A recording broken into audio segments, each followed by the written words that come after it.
আমরা সেদিন আগেই গুনার স্বীকৃতি দিয়ে দেব। আমরা বলবো, আল্লাহ তুমি প্রশ্ন করার আগে তোমার একটা কথা বলি, আমারে কিছু জিজ্ঞেস করো না, আমি সব করেছি।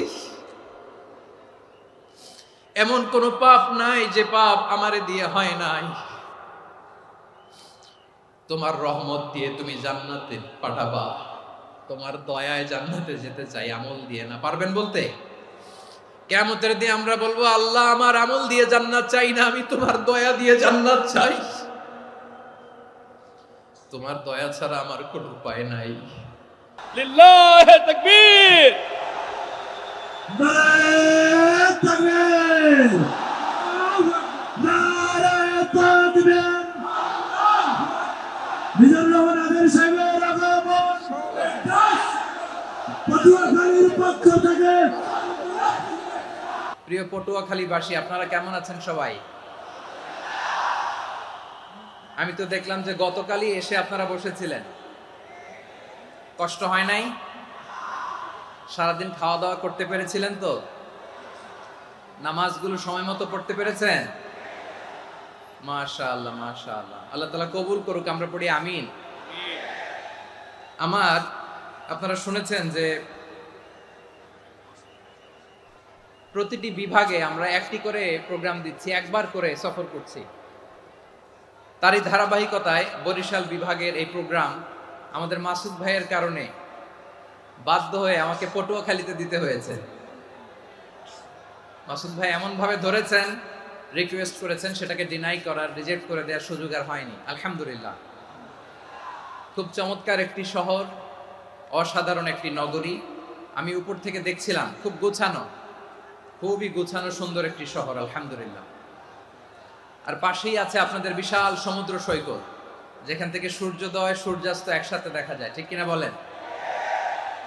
বরিশাল বিভাগের প্রতি আগে থেকেই আমার আলাদা একটা টান, দুটো কারণে।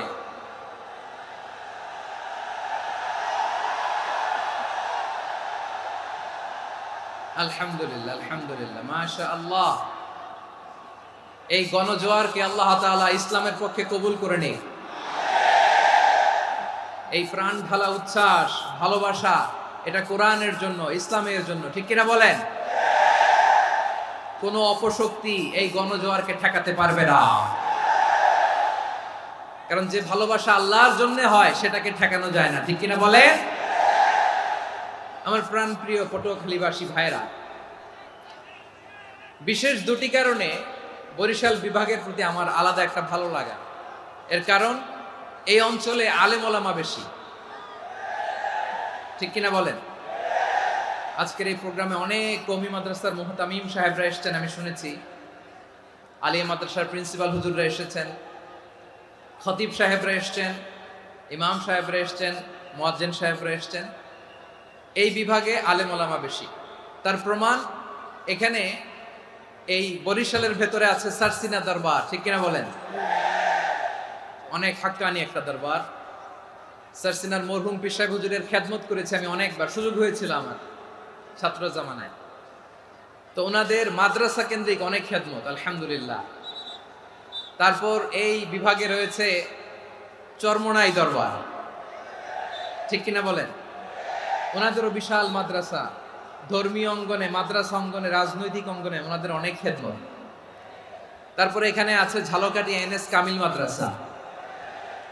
আমরা কায়েস সাহেব হুজুরের কথা শুনেছি, আল ইত্তেহাদ মা আল ইখতিলাফ, মতবিরোধের সাথে ঐক্য, অসাধারণ কথা। তো এই সমস্ত বড় বড় আল্লাহওয়ালাদের আগমন এই ভূখণ্ডে হওয়ার কারণে এখানে ধর্মীয় বিশৃঙ্খলা, মারামারি কম, আছে ঐক্য, ঠিক কিনা বলেন? বরিশাল বিভাগের প্রতি আমার বিশেষ ভালোবাসার এটা একটা কারণ।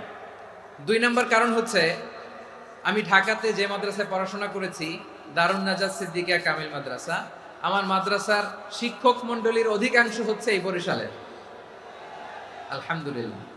আমাদের শ্রদ্ধেয় প্রিন্সিপাল হুজুর আখম আবু বকর সিদ্দিক হাফিজাহুল্লাহ ওয়া রাআহ, উনি এলাকার সহ পুরো দারুন নাজাত মাদ্রাসার অধিকাংশ আসাতাজা ইকরাম এই ভূখণ্ডের, এই অঞ্চলের হওয়ার কারণে ছোটবেলা থেকেই বরিশালের প্রতি আমার একটি ভালোবাসা। তো আমি অন্তরের অন্তঃস্থল থেকে আবারও শুভেচ্ছা জানাতে চাই আমি আমাদের অনেক ভাইদেরকে দেখতে পাচ্ছি আপনারা বসার জায়গা পাননি, দাঁড়িয়ে আছেন এবং খুবই নিশ্চুপ, শান্ত, সুশৃঙ্খল। The people of Barishal, they are very smart, আলহামদুলিল্লাহ, মাশাআল্লাহ। এবং শ্রোতা যাদেরকে দেখতে পাচ্ছি বেশিরভাগের বয়স 15 থেকে 25।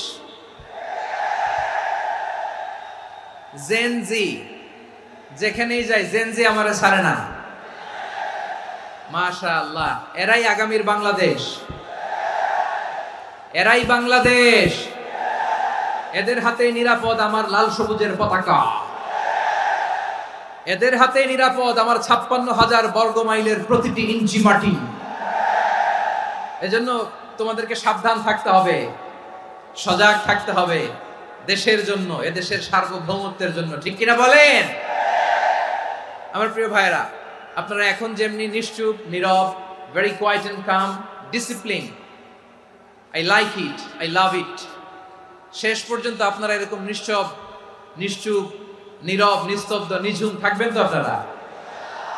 মাশাআল্লাহ। আমি খুব লম্বা চূড়া সময় নেব না, অনেক আলোচনা হয়েছে, আমি পাশেই ছিলাম, আমি দুপুরেই চলে এসেছি, আমি শুনছিলাম আলোচনাগুলো, অসাধারণ আলোচনা হয়েছে। আসলে আলোচনা হওয়া দরকার অল্প, ইবাদত আর আমল হওয়া দরকার বেশি, ঠিক কিনা?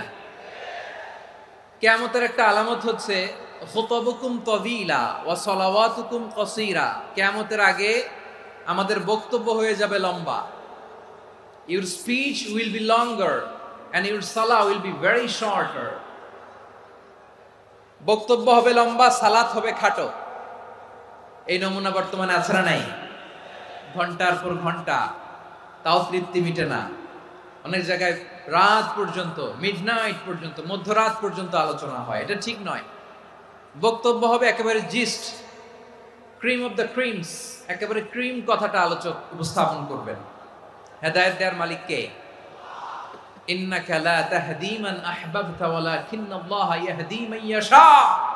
নবী হে, আপনি চাইলেই কাউকে হেদায়েত দিতে পারবেন না, হেদায়েত দেওয়ার মালিক কে? প্রিয় ভাইরা, আমি শুরুতেই দেখতে চাই যে আপনারা বরিশাল বিভাগের কে কোন জেলা থেকে আসলেন, এটা একটু জেনে খোঁজখবর নিয়ে আমি আলোচনা শুরু করবো ইনশাআল্লাহ বিইذنিল্লাহ।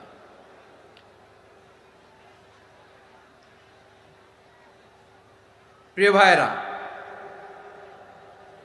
আমি দেখতে চাচ্ছি আপনাদের এই বরিশাল বিভাগের ভোলা জেলা আছে না একটা, দ্বীপ জেলা, ওখান থেকে কেউ আসতে পারছেন নাকি? হ্যাঁ, আল্লাহু আকবার, আসছে তো, ওই যে হাত দেখা যাচ্ছে। সর্বনাশ, মাশাআল্লাহ, ঠিক আছে, আল্লাহ আমার ভাইদেরকে তুমি কবুল করো। বরগুনা জেলা থেকে কেউ এসেছেন আজকের প্রোগ্রামে? ইয়া সালাম, মাশাআল্লাহ, মাশাআল্লাহ, ওয়েলকাম, ওয়েলকাম, ঠিক আছে। পিরোজপুর জেলার কেউ এসেছেন? পিরোজপুর জেলা থেকে মাশাআল্লাহ অনেক ভাইরা এসেছেন। ঝালকাঠি, মাশাআল্লাহ, ঝালকাঠিতে অনেক আসছে। তারপর বরিশাল জেলা থেকে কারা কারা এসেছেন? বরিশাল, মাশাআল্লাহ, তাবারাকাল্লাহ। এবার পটুয়াখালী জেলার কারা কারা দেখি? মাশাআল্লাহ, মাশাআল্লাহ, মাশাআল্লাহ। আল্লাহ তুমি কবুল করো, আল্লাহ তুমি কবুল করো। লিল্লাহি তাকবীর, লিল্লাহি তাকবীর, লিল্লাহি তাকবীর। হাত নামান। প্রিয় ভাইরা, আসুন আমরা কাল বিলম্ব না করে আজকের পটুয়াখালী জেলা শহরের, মাশাআল্লাহ, ওই যে লক্ষ্মীপুর থেকে আমাদের ভাই এসে প্লেকার্ড নিয়ে দাঁড়াইছে, ঠিক আছে, প্লেকার্ড দেখেছি, ফি আমানিল্লাহ। আচ্ছা, এই বরিশাল বিভাগের বাইরে থেকে কারা কারা আসছেন দেখি, কেউ আছেন কিনা? মাশাআল্লাহ, অনেক অনেক অনেক, মাশাআল্লাহ, আল্লাহ কবুল করুন, আল্লাহ কবুল করুন, ফি আমানিল্লাহ। চাঁদপুর, ঠিক আছে, ঠিক আছে, হ্যাঁ, ইলিশের বাড়ি, চাঁদপুর, ঠিক আছে, মাশাআল্লাহ।